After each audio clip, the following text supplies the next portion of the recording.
우리 찬송가 457장으로 하나님 앞으로 돌려드리겠습니다. 457장입니다.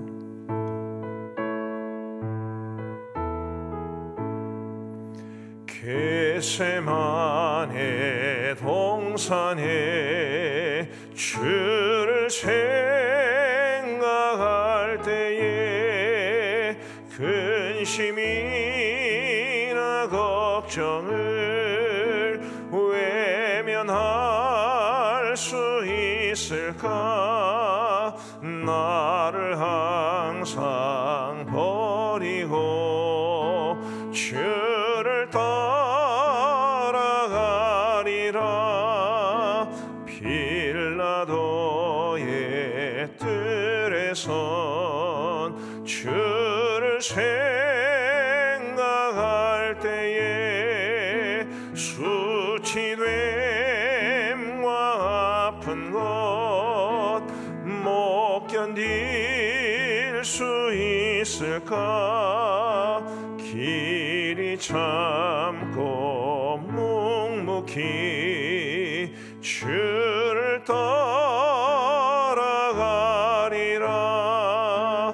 갈보리 산 올라간 주를 생각할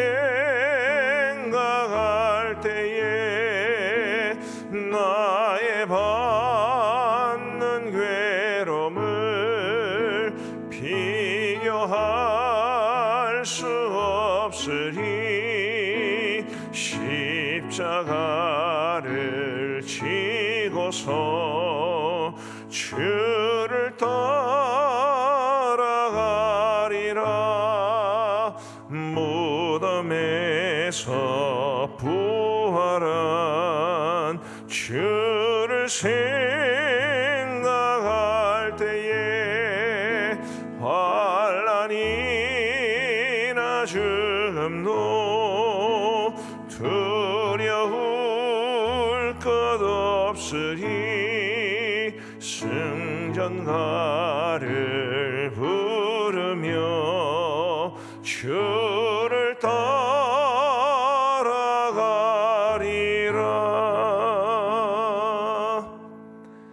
아멘. 우리 하나님 말씀 사무엘하 17장 말씀입니다. 사무엘하 17장 15절부터 29절까지의 말씀을 우리 교독하시겠습니다. 사무엘하 17장 15절부터 29절까지의 말씀입니다. 우리 함께 교독하시겠습니다. 제가 먼저 15절을 읽겠습니다. 이에 후세가 사독과 아비아달 두 제사장에게 이르되 아히도벨이 압살롬과 이스라엘 장로들에게 이러이러하게 계략을 세웠고 나도 이러이러하게 계략을 세웠으니 이제 너희는 빨리 사람을 보내 다윗에게 전하기를 오늘 밤에 광야 나루턱에서 자지 말고 아모쪼로 건너가소서 하라. 혹시 왕과 그를 따르는 모든 백성이 몰사할까 하노라 하니라. 그때에 요나단과 아히마아스가 사람이 볼까 두려워하여 감히 성에 들어가지 못하고 에노로겔가에 머물고 어떤 여종은 그들에게 나와서 말하고 그들은 가서 다윗 왕에게 알리더니 한 청년이 그들을 보고 압살롬에게 알린지라. 그 두 사람이 빨리 달려서 바후림 어떤 사람의 집으로 들어가서 그의 뜰에 있는 우물 속으로 내려가니 그 집 여인이 덮을 것을 가져다가 우물 아귀를 덮고 찌은 곡식을 그 위에 널매 전혀 알지 못하더라. 압살롬의 종들이 그 집에 와서 여인에게 묻되 아히마아스와 요나단이 어디 있느냐 하니 여인이 그들에게 이르되 그들이 시내를 건너가더라 하니 그들이 찾아도 만나지 못하고 예루살렘으로 돌아가니라. 그들이 간 후에 두 사람이 우물에서 올라와서 다윗 왕에게 가서 다윗 왕에게 말하여 이르되 당신들은 일어나 빨리 물을 건너가소서. 아히도벨이 당신들을 헤아리고 이러이러하게 계략을 세웠나이다. 다윗이 일어나 모든 백성과 함께 요단을 건널세 새벽까지 한 사람도 요단을 건너지 못한 자가 없었더라. 아히도벨이 자기의 계략이 시행되지 못함을 보고 나귀의 안장을 지우고 일어나 고향으로 돌아가 자기 집에 이르러 집을 정리하고 스스로 목매어 죽음에 그의 조상의 묘에 장사됩니다. 이에 다윗은 마하나임에 이르고 압살롬은 모든 이스라엘 사람과 함께 요단을 건너니라. 압살롬이 아마사로 요압을 대신하여 군 지휘관으로 삼으니라. 아마사는 이스라엘 사람 이드라라 하는 자의 아들이라. 이드라가 나하스의 아들 아비갈과 동침하여 그를 낳았으며 아비갈은 요압의 어머니 스루야의 동생이더라. 이에 이스라엘 무리와 압살롬이 길르앗 땅에 진친이라. 다윗이 마하나임에 이르렀을 때에 암몬 족속에게 속한 라빠 사람 나하스의 아들 소비와 로데발 사람 암미르의 아들 마길과 로골림 길르앗 사람 바르실레가 침상과 대야와 질그릇과 밀과 보리와 밀가루와 볶은 곡식과 콩과 팥과 볶은 녹두와 같이 읽겠습니다. 꿀과 버터와 양과 치즈를 가져다가 다윗과 그와 함께한 백성에게 먹게 하였으니 이는 그들 생각에 백성이 들에서 시장하고 고나고 목마르겠다 함이더라. 아멘. 오늘 본문의 주요한 두 인물로 후세와 아히도벨이라는 사람이 등장을 합니다. 후세는 이제 원래 다윗의 친구라고 성경에 기록되어 있는데, 원래 다윗이 압살롬의 반란을 피해 도피할 때에 다윗과 함께하기를 원했으나 다윗이 후세에게 너는 나와 함께하지 말고 이곳에 머물러 있어서 압살롬을 주인으로 섬기는 척하면서 그의 계략을 깨뜨리라, 그런 이제 밀명을 줍니다. 그리고 압살롬이 이제 예루살렘을 점령했을 때에 그 후세가 압살롬을 환영하며 자신이 압살롬 편에 서 있는 것처럼 꾸며댑니다. 그리고 이제 압살롬이 도피한 다윗을 어떻게 할지를 물었을 때 아히도벨은 이런 계략을 제시했는데 후세는 또 다른 계략을 제시합니다. 물론 후세의 계략은 다윗을 살리기 위한 것이었죠. 아히도벨의 계략을 깨뜨리기 위함이었습니다. 많은 사람들이 객관적으로 보면 아히도벨의 계략이 훨씬 좋았습니다마는 후세의 계략을 선택합니다. 왜냐하면 하나님께서 그들로 하여금 어리석게 만드셨고 다윗을 살리기 위해 후세의 계략을 받아들이게 했기 때문입니다.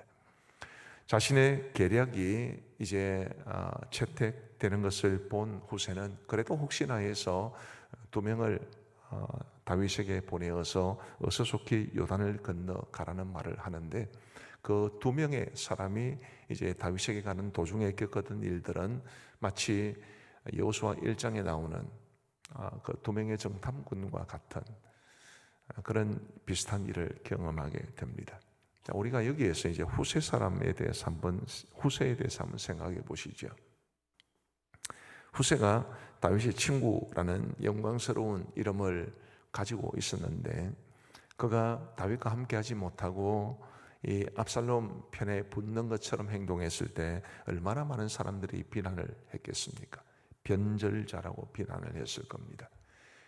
한때는 다윗 편에 붙었다가 지금은 상황이 불리하게 되자 다윗을 버리고 압살롬 편에 붙었다, 이런 비아냥거림도 들었을 것입니다. 그럼에도 불구하고 이 후세에게는 중요한 사명이 있기 때문에 그렇게 한 것인데, 우리는 이를 통해서 무엇을 배울 수 있겠습니까? 우리가 때로는 큰 목적을 위해서 눈앞에 보이는 작은 어려움을 감수할 수 있어야 한다는 것을 우리는 배우게 됩니다. 압살롬의 반란 속에서 다윗을 지켜내어야 한다는 큰 사명이 그로 하여금 조롱을 당해도 비아냥거림을 당해도 그 자리에 머물러 있게 했던 것입니다. 오늘 우리는 어떻습니까? 마치 후세가 다윗을 위해서 그 모든 조롱을 감수할 수 있듯이 우리도 주를 위하여 비아냥거림을 당하고 세상에서 조롱거리가 되는 것을 감당할 수 있겠습니까? 믿음 때문에 조롱을 당해보신 분들이 더러더러 계실 것입니다. 바로 그것이 오늘 이 후세가 우리에게 전해주는 교훈과 아주 밀접하게 연관되어 있는데, 우리가 때로는 주를 위해서 세상에서 비방거리가 되고 조롱을 당하고 비아냥거림을 당해도 그것을 기꺼이 감수할 수 있어야 한다는 것을 후세는 보여줍니다. 우리 사랑하는 성도 여러분, 주를 위해서 조롱을 당하고 고통을 당하는 것, 주를 위해서 때로는 손해를 보는 것, 오해를 받는 것, 다 우리 주님을 위한 것이라면 그것이 영광스러운 일임을 기억하시기를 바랍니다. 우리는 마땅히 그래야 되죠. 마땅히 우리가 주님을 위해서 우리가 이 땅에서 겪을 수 있는 모든 고난들, 다 감수할 수 있어야 합니다. 후세를 통해서 얻을 수 있는 두 번째 교훈은 사람마다 자신의 사역을, 사명을 감당하는 자리가 다르다라는 것입니다. 어떤 사람은 다윗과 함께 도피함으로써 다윗을 도울 필요가 있었고, 후세 같은 사람은 다윗과 함께 하기보다는 압살롬 곁에 머물러 있으면서 압살롬을 어리석게 하는 사명을 가지고 있었습니다. 사명이 다른 것이죠. 사명을 감당하는 자리가 다른 것입니다. 어떤 사람은 이런 곳에 있어야 하고 어떤 사람은 저런 곳에 있어야 합니다. 우리 예수님으로부터 놀라운 은혜를 받은 사람들 중에도 예수님을 따르기로 했을 때 예수님께서 예수님을 따르는 것을 허락하지 아니하시고 자신의 그 삶의 자리를 지키면서 예수께서 자신을 위해 생하신 것을 많은 사람들에게 증거하라는 사명을 준 사람도 있습니다. 어떤 사람은 예수님을 따르는 것이 사명의 자리이고 어떤 사람은 머물러 있는 것이 사명의 자리입니다. 선교지로 가는 것만이 사명의 자리가 아니라 선교사를 보내는 것도 사명의 자리이고, 어떤 분은 교사로 섬겨야 하고 어떤 분은 찬양대원으로, 또 어떤 분은 찬양봉사위원으로 섬겨야 하지요. 사람들마다 저마다 사명의 자리가 다를 수 있고 섬김의 자리가 다를 수 있습니다. 하나님께서 내게 주신 그 자리, 그게 기도의 자리든 전도의 자리든 아니면 섬김과 봉사의 자리든 아니면 주방의 일이든 그 어디든 우리가 다 섬기는 자리가 다르고 사명을 감수하는 위치가 다릅니다. 목사인 입장에서 말씀을 드리면 도시에서 큰 교회를 목회하는 사람도 있어야 되고 시골에서 어려운 교회를 목회하는 사람도 필요합니다. 서로를 비난하지 않고 도시에 있는 큰 교회를 목회하는 목사가 시골의 작은 교회를 목회하는 목사님을 존중히 여기고, 우리가 서로를 존중히 여길 때 우리를 통해서 우리 하나님의 큰 그림이 그려지고 하나님의 영광이 드러나게 될 것입니다.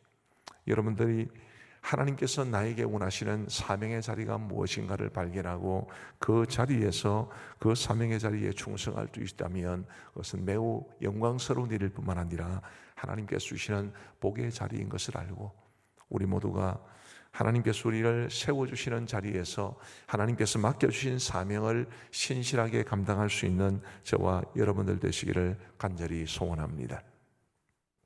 아히도벨을 통해서도 배울 것이 있습니다. 사실은 이 아히도벨은 굉장히 비극적인 캐릭터입니다. 원래 아히도벨은 다윗의 모사였습니다.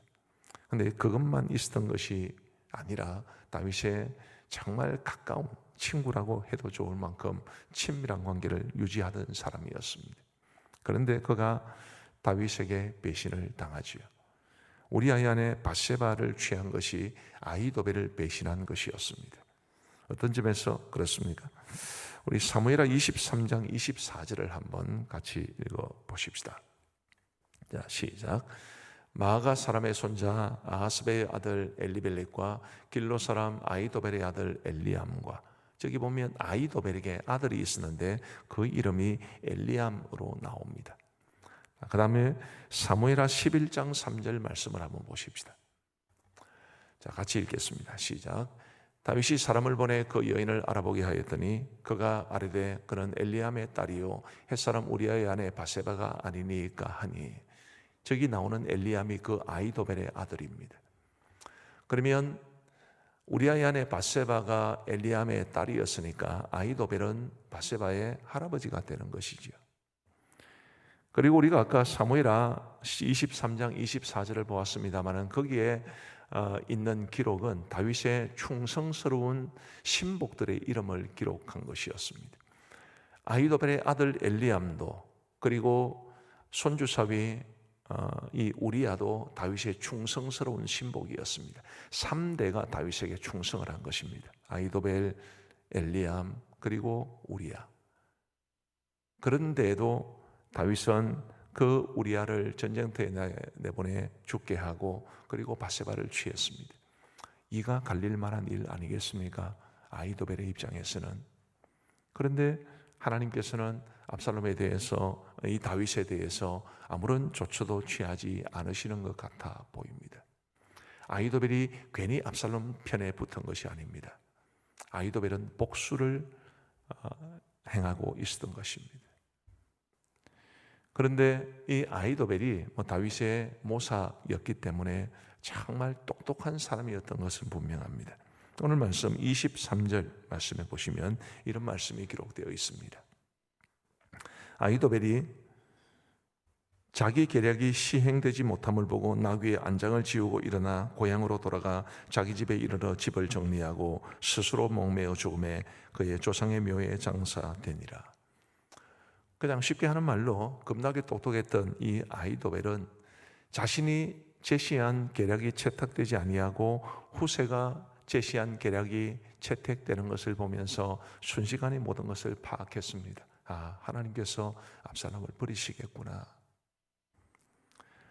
하나님께서 압살롬을 버리시면 당연히 그 반란은 실패로 끝이 날 수밖에 없고, 압살롬 편에 선 자기 자신은 비참한 최후를 맞이할 수밖에 없다는 것을 그는 짐작했기 때문에 스스로 목숨을 끊은 것입니다.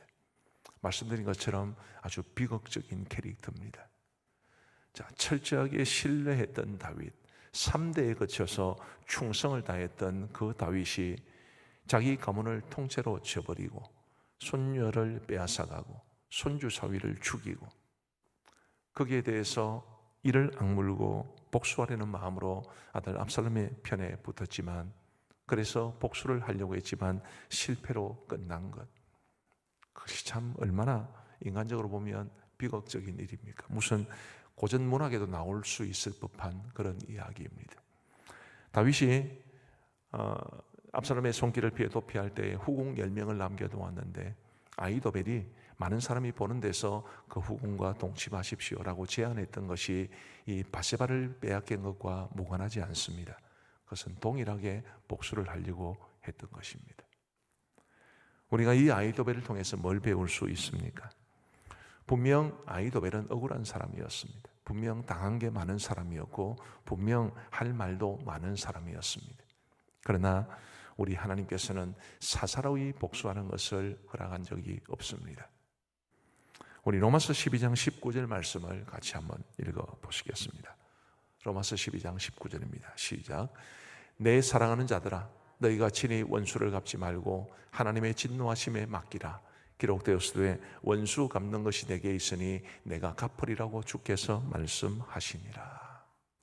원수 갚는 것은 사사로이 하는 것이 아니라 하나님께 맡겨야 합니다. 특별히 아히도벨이 그랬던 것처럼 하나님께서 기름 부어 세우신 사람에게 사사로이 복수를 행하는 것은 더더욱 하나님께서 금하시는 일이 분명합니다. 그 사람에 대한 것은 하나님께 맡기는 것이 옳습니다. 하나님께서 알아서 하시겠지요. 우리가 해야 할 일은 뭡니까? 참 어려운 일이기는 합니다. 용서하고 원수 같은 사람이라도 받아들이는 것.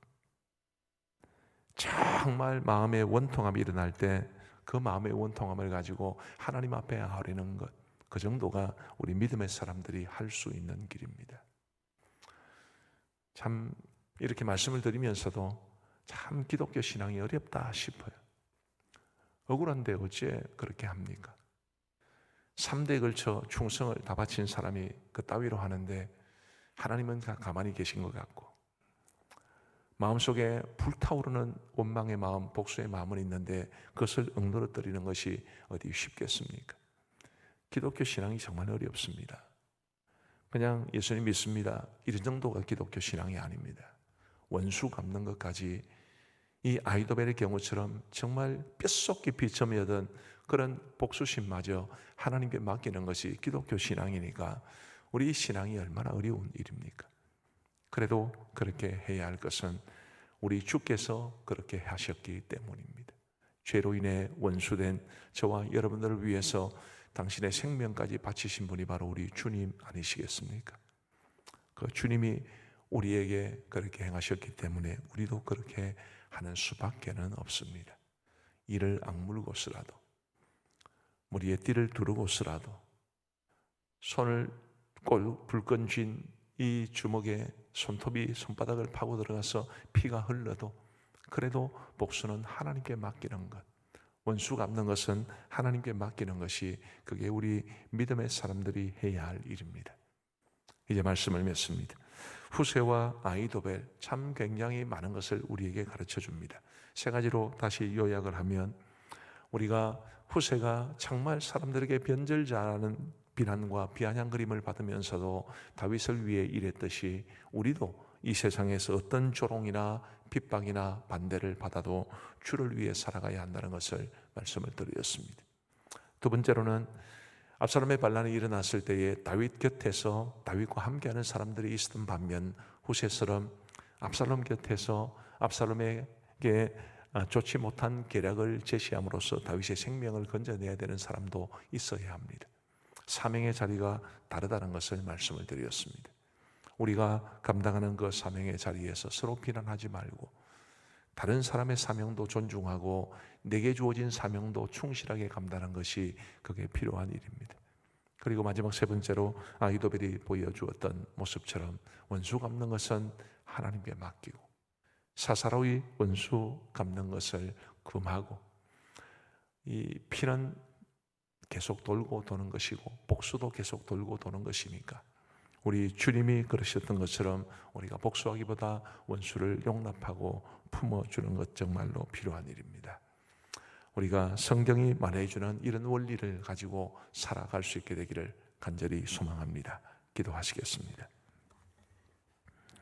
우리 하나님 아버지 감사합니다.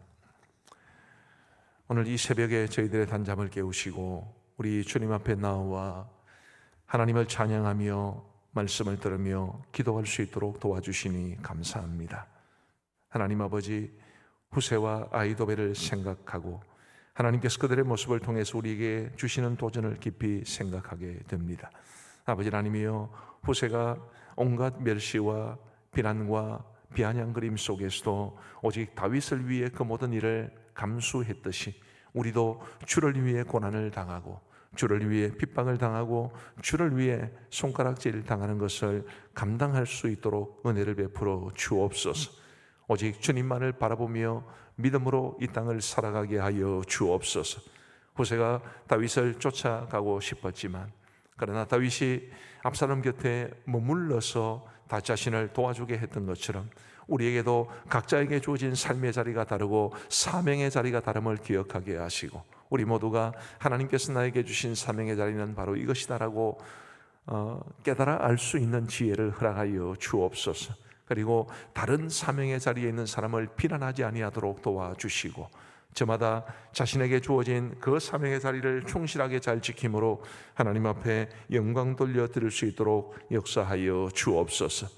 아버지 하나님이여, 아히도벨 정말 그의 가슴에 불타오르는 복수심을 충분히 이해할 수 있으나 그래도 원수 갚는 것은 하나님께 맡기라는 말씀 우리 모두 기억하면서 주님, 우리가 사사로이 복수하거나 사사로이 우리의 마음속에 있는 부정적인 감정을 쏟아내지 아니하도록 도와주시고 눈물로 주님 앞에 맡길 수 있도록 도와주옵소서.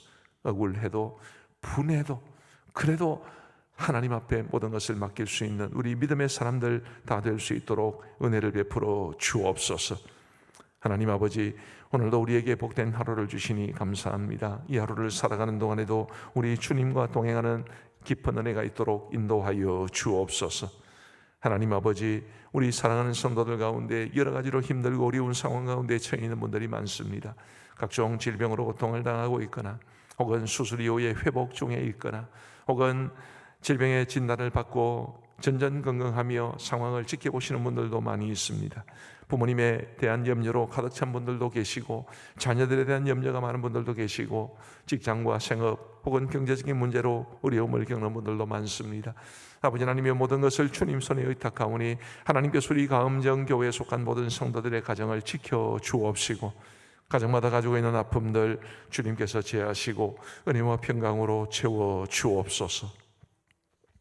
우리 하나님 아버지, 슬픔을 당하여 장래 중에 있는 가정도 있사오니 하나님께서 기억하여 주시고 장래가 은혜 중에 마치게 하시고 유족들 중에 예수님 안 믿는 형제들이 많이 있는데 주님이여, 이 장래를 통해서 장래 예배를 통해서 우리 불신 형제들이 주님께로 돌아오는 역사가 있게 하여 주옵소서. 하나님 아버지, 오늘 교회 사이 가운데도 함께하여 주시기를 간절히 원합니다. 강진홍 목사님 인도하는 은혜 안에 거하는 삶을 기억하시고 정말 그 이름 그대로 하나님의 말씀과 하나님의 은혜 안에 거하는 복된 삶이 되게 하여 주옵소서. 대학 청년의 금요 기도회 위에 함께 하시고 청년의 목자 모임 위에도 은혜를 베풀어 주시고 우리 새벽 이슬 같은 주의 청년들이 우리 주님의 은혜로 아름답게 영적으로 성장해 갈 수 있도록 은혜를 베풀어 주옵소서. 하나님 아버지, 선교지를 기억하여 주시기를 간절히 원하옵고 우리 원로 목사님을 비롯한 모든 파송 선교사님들의 삶과 사역 위에 은혜를 베풀어 주시고 현지 교회와 그리스도인들도 지켜 주옵소서. 우리 협력 선교사님들도 어디에 있든지 지켜 주옵소서. 러시아와 우크라이나 전쟁이 속히 끝나게 하여 주옵시고 특별히 지금 제정신을 차리지 못하는 러시아의 이 푸틴이 혹시라도 핵을 사용하지 않을까 많은 사람들이 염려하며 지켜보고 있는 가운데 있사온데 결코 핵만큼은 사용하지 아니하도록 하나님께서 악한 계교를 막아 주옵소서. 우리나라가 처한 여러 가지 어려움을 아시는 주님, 경제적인 어려움을 잘 극복해내게 하시고 이 세계 정세가 요동치고 있사온데 그 가운데 우리나라가 가장 지혜롭게 행할 수 있도록 하나님께서 모든 관계된 분들에게 지혜를 더하여 주옵소서. 아버지 하나님, 차별금지법 등을 비롯해서 하나님 앞에서 반성경적인 길을 걸으려는 이 나라를 주님이 막아주시기를 간절히 원하옵고 하나님의 창조 질서가 온 땅에 가득하고 그리고 도덕과 선한 양심을 따라 행할 수 있는 그런 나라가 될 수 있도록 도와주옵시고 우리 한국교회가 깨어나 온 세상의 빛과 소금의 역할을 잘 감당할 수 있도록 은혜를 베풀어 주옵소서. 이제 우리가 개인적으로 기도하는 시간을 갖습니다. 우리 하나님께서 함께하여 주시고 특별히 우리 수험생 자녀들을 둔 우리 부모님들의 간절한 기도에 주님께서 응답해 주시기를 간절히 원하오며 예수님 이름으로 기도하옵나이다. 아멘. 이제 우리 개인적으로 기도하시겠습니다.